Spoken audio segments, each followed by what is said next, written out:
Big Boss Malayalam season 7 live അപ്ഡേറ്റ്സുകളിലേക്കാണ് പോകുന്നത്. ലൈവിൽ കുറച്ചു മുമ്പ് നമ്മുടെ ലക്ഷ്മിയും അനീഷും തമ്മിലൊരു അഭിപ്രായ വ്യത്യാസവും തർക്കവും ഒക്കെ ഉണ്ടായിരുന്നു. വെറുതെ ഒരു തർക്കമാണ് കേട്ടോ. അനീഷ് ആദ്യമൊക്കെ അനുമോളോട് പറഞ്ഞ ആ ഒരു സെയിം ഡയലോഗ് ലക്ഷ്മിയോട് പറയുന്നുണ്ട്. പക്ഷെ അതിനെ ഇത്തിരി ഒന്ന് മോഡിഫൈ ചെയ്തിട്ടാണ് പറയുന്നതെന്ന് മാത്രം. UK അങ്ങനെയായിരിക്കും, പക്ഷെ ഇവിടെ ഇങ്ങനെയാണ്. മണ്ണിൽ ചവിട്ടി നടക്കൂ അനുമോളെ എന്ന് പറഞ്ഞ പോലെ തന്നെ ലക്ഷ്മിയോട് പറയുന്നുണ്ട്. ഈ രീതിയിലാണ് അനീഷിന്റെ ടോക്ക് മൊത്തം. അപ്പൊ ലക്ഷ്മി പറയുന്നുണ്ട്, കഴിഞ്ഞ 1 വർഷമായിട്ട് ഞാൻ ഇന്ത്യയിലാണ്, എന്റെ 4 വയസ്സുള്ള മോൻ നന്നായിട്ട് മലയാളം പറയും എന്നൊക്കെ പറയുന്നുണ്ട് ലക്ഷ്മി.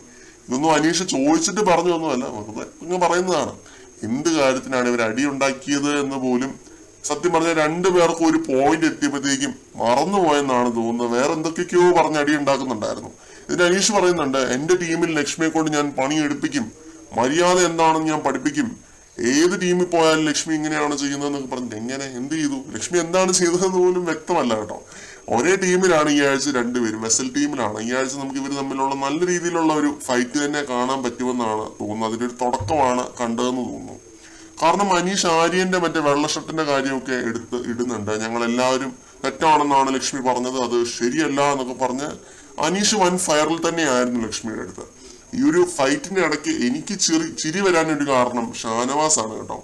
അനീഷിന്റെ പുറകിലായിട്ട് നിന്ന് ഷാനവാസ് ഇട്ടുകൊണ്ടിരുന്ന ഓരോ എക്സ്പ്രഷൻസ് വൻ കോമഡി ആയിരുന്നു. ശരിക്കും ചിരിച്ചൊരു വഴിയായി. ഷാനവാസിന്റെ ഓരോ എക്സ്പ്രഷൻസും അമ്മാതിരി കോമഡി ആയിരുന്നു. അപ്പൊ ഇതായിരുന്നു ലക്ഷ്മിയും അനീഷും തമ്മിലുള്ള ആ ഒരു ഫൈറ്റ്. പ്രത്യേകിച്ച് വലിയൊരു ഫൈറ്റ് ഒന്നുമല്ല. ഒരു വലിയൊരു ഫൈറ്റിലേക്കുള്ള ഒരു തുടക്കമാണെന്ന് വേണമെങ്കിൽ പറയാം. ലക്ഷ്മിയുടെ ഡ്യൂട്ടി പ്രോപ്പറായിട്ട് ചെയ്തില്ലെങ്കിൽ വെസൽ ടീം ക്യാപ്റ്റൻ ലക്ഷ്മിയെ ശരിയാക്കും എന്നാണ് തോന്നുന്നത്. കൂടുതൽ ലൈവ് അപ്ഡേറ്റുകളുമായിട്ട് നമുക്ക് വീണ്ടും കാണാം.